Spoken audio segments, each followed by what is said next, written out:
ఏ పని చేయాలన్నా శక్తి అవసరం, మానసిక దృఢత్వం ఉండాలి. నిస్సత్తువ, నీరసం పారద్రోలి ఇమ్యూనిటీ బూస్టర్లా పనిచేస్తుంది. Be better ashwagandha.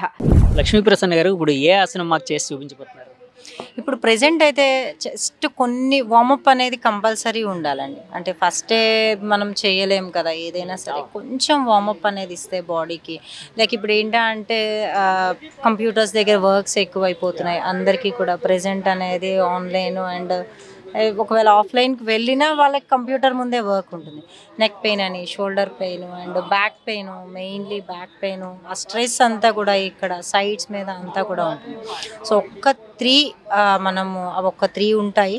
ఆ 3 చేసేసుకొని తర్వాత ఏ ఆసన చేసినా చాలా ఫ్రీగా ఉంటుంది. అండ్ ఫస్ట్ అయితే నెక్ రొటేషన్ అండి, clock wise and anti clock wise చేస్తాము.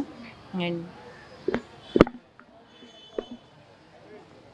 చెప్పాను కదా ముద్రాస్ ఎప్పుడు వేసుకోవాలి, ఎలా అయినా ఇది మామూలుగా సుఖాసన అలా ఏం పర్వాలేదండి. ఏ ఆసన అయినా ప్రాబ్లం ఏం లేదు, పర్వాలేదు. ఏ ఆసన అయినా మనం స్ట్రైట్ గా కూర్చోవడం కాదు. సుఖాసనం అంటే మనం ఎప్పుడు మామూలు కూర్చునేది. సుఖాసన అంటే నార్మల్. ఇది అర్ధ పద్మాసన. పద్మాసన అంటే కంప్లీట్ గా ఇంకొక లెగ్ కూడా పైకి వెళ్తుంది. ఇప్పుడు అర్ధ పద్మాసన యూజువల్లీ. ఓకే, ఫస్ట్ మనం నెక్ రొటేషన్ చేద్దాం. ఎందుకంటే అలా హెవీ లోడ్ అండ్ స్టూడెంట్స్ కానీ ఎవరైనా బ్యాగ్స్ ఎక్కువ లోడ్ చేస్తాం, లేదంటే ఒకే పోస్చర్లో ఉండిపోవడం వల్ల కూడా కొంచెం ఇదంతా కూడా స్టిఫ్నెస్ ఉంటుంది. నెక్ దగ్గర స్టిఫ్నెస్ అనేది చాలా మందికి ఉంటుందండి. ఆ స్టిఫ్నెస్ని మనం నెక్ రొటేషన్స్ అండ్ సైడ్స్ అవన్నీ చేస్తే కనుక అది బాగా తగ్గుతుంది. ఎలాగా అంటే అండ్ క్లాక్ వైజ్ స్లోగా exhale and inhale, clockwise ఒక 5 టైమ్స్ చేయాలండి. Clockwise and anticlockwise 5 times.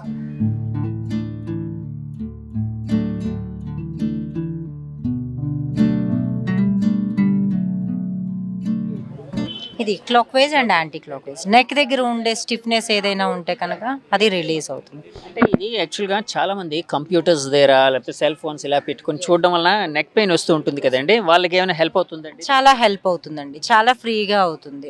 ఈ నెక్ పెయిన్ ఏదైతే ఉన్నదో నెక్ రొటేషన్ రోజు చేస్తే కనుక, అలానే సైడ్ స్ట్రెచింగ్ పూర్తిగా స్ట్రెచ్ అండ్ రైట్ లెఫ్ట్ పూర్తిగా స్ట్రెచ్ చేసుకోవాలి కంప్లీట్గా. ఎంతవరకు మీరు స్ట్రెచ్ చేయగలరో అంతవరకు కూడా మ్యాక్సిమం ట్రై చేసుకోవాలి.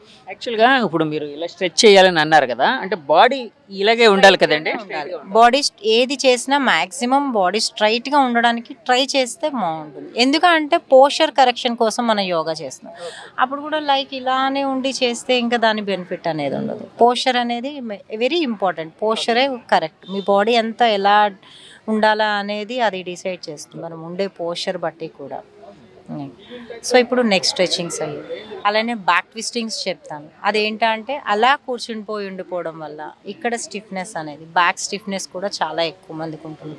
ఈ బ్యాక్ స్టిఫ్నెస్ కూడా మనం సింపుల్ ఆసనాస్ చాలండి. అంటే హెవీ ఆసనాస్ అయితే చేయక్కర్లేదు. మీరు వెయిట్ లాస్ అవ్వాలన్నా, లేదు అంటే మీకు ఏదైనా ప్రాబ్లం ఉండే అది తగ్గాలనుకున్నా, ఇవి కాకపోయినా సింపుల్ ఆసనాస్లో కూడా మనం బెనిఫిట్స్ని ఎక్కువ పొందవచ్చు. ఎందుకంటే అందరూ చేయలేరు కదా, అన్ని ఆసనాస్ అందరూ చేయడం అంటే కష్టం. సో సింపుల్ ఆసనాస్ కూడా మనకు బెనిఫిట్స్ బాగానే ఇస్తాయి. ఇది ఆసనా కాదు, ఓన్లీ ఇవి చేపిస్తాను. లెఫ్ట్ హ్యాండ్ అనేది రైట్ నీ పైన ప్లేస్ చేస్తారు అండ్ రైట్ హ్యాండ్ అనేది స్పైన్కి దగ్గరగా బ్యాక్ సైడ్ అండ్ ఎక్సైల్ చేస్తూ, ఇది inhalation position, middle position inhalation. And exhale చేస్తూ మ్యాక్సిమం ఈ నీ సపోర్ట్తో స్టమక్ని బ్యాక్కి రీచ్ చేయాలి. రిలీజ్. అగైన్ మళ్ళీ హ్యాండ్స్ చేంజ్ చేస్తారు, మళ్ళీ లెఫ్ట్ హ్యాండ్ బ్యాక్కి, అలానే మళ్ళీ ఎక్సైల్ చేస్తూ అండ్ బ్యాక్ ట్విస్ట్. ఇలా ఇది చేస్తే కనుక ఇమీడియట్గా ఆ రిలాక్సేషన్ కూడా మీకు తెలుస్తుంది వెంటనే. మీకు ఇందాక నేను చెప్పాను కదా, బ్రాహ్మరీ చేస్తే ఎలా మీకు తెలుస్తుంది దాని బెనిఫిట్ అనేది, ఇది కూడా అంతే. మీరు చేస్తూ ఉంటేనే మీకు ఆ స్పైన్ దగ్గర కానీ బ్యాక్ దగ్గర ఉండే రిలాక్సేషన్ అనేది చాలా బాగా తెలుస్తుంది కూడా దీనిలోని. ఇది ఎన్నిసార్లు చేయాలి రోజుకి? అంటే ఫస్ట్ వార్మప్ అండి. ఇది కొంచెం వార్మప్ చేస్తే బాడీలోని అంటే ఆసనాస్ చేస్తున్నప్పుడు క్రాంప్స్ రాకుండా ఉండడానికి, పట్టేయకుండా ఉండడానికి అండ్ బాడీని మజిల్స్ లూజ్ చేసుకోవడానికి కొన్ని నెక్ రొటేషన్ అనేది, షోల్డర్ రొటేషన్ ఉంటుంది and back ట్విస్టింగ్స్ and side bendings. ఈ 4 మనం స్టార్ట్ చేసి రోజు క్లాస్ స్టార్ట్ చేస్తే కనుక చాలా ఫ్రీగా ఉంటుంది.